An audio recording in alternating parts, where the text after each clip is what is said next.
Blood ran down my cheek, warm and metallic, dripping onto the floor. Her ring had sliced me clean.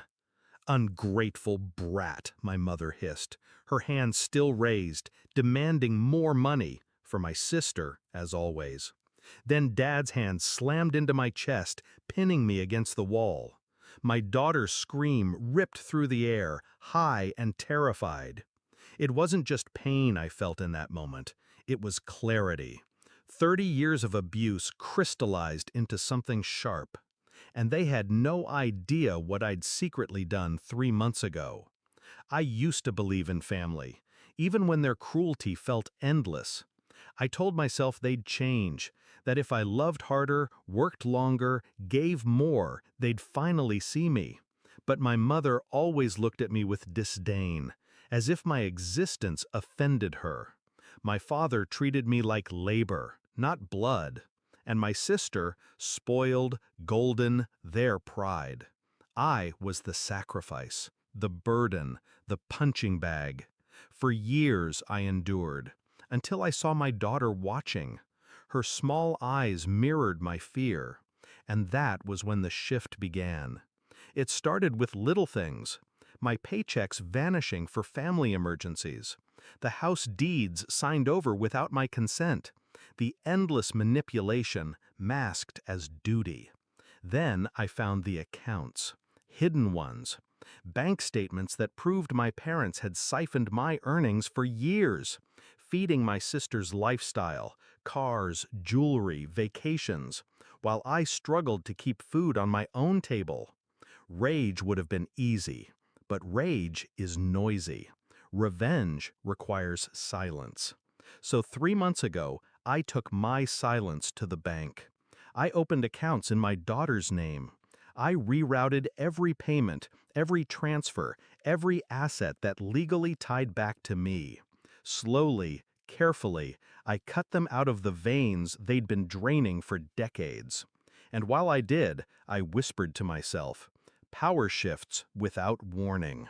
Now, in that living room, blood dripping, my father's hand crushing me against the wall, I let them believe I was still their victim, but inside, I was already free. "Get her wallet," Mom barked at Dad. Her voice trembled with greed, not fear. Always hungry, always taking. My daughter cried harder. That sound broke something permanent in me. I pushed Dad off with a strength he didn't expect. He staggered back, surprised. I wiped the blood from my face and smiled. "You want money?" I said softly. They leaned closer, ready to pounce. "Go check your accounts." Confusion flashed first, then desperation.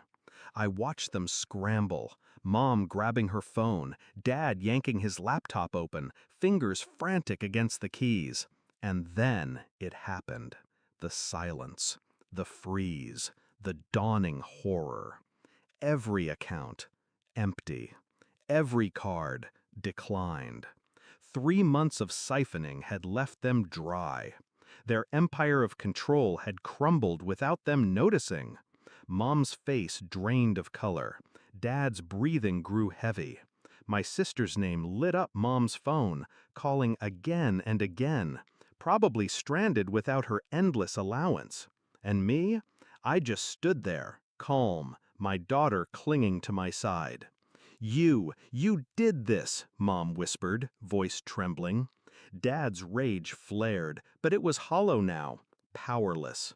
He lunged forward, but I didn't flinch.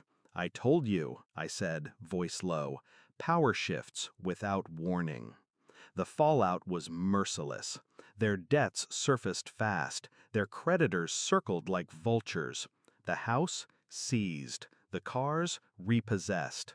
The perfect family reputation they flaunted shattered the moment whispers of fraud reached the community. I didn't need to raise a hand. Their downfall was financial, social, absolute. And I orchestrated it in silence. The confrontation wasn't the end. It was only the opening act. When investigators came asking about suspicious transfers and forged signatures, I gave them everything. Not as their child, but as their victim, and then as their executioner. The evidence was undeniable. They had built their castle on theft and abuse, and I had pulled the foundation away grain by grain until it collapsed under their feet. Now, when I pass by the house, foreclosed, windows boarded, I don't feel guilt. I feel justice. My daughter laughs freely now. Her eyes no longer carry fear, because she saw the moment the chains broke, the moment silence turned to power. And my parents? They still look for me in their empty wallets, their ruined reputation, their lonely nights. But I'm not theirs anymore. I never was. Blood on the floor, a scream in the air. 30 years of silence breaking in a single night. That was the last time they laid a hand on me, because power had shifted. And once it shifts, it never returns.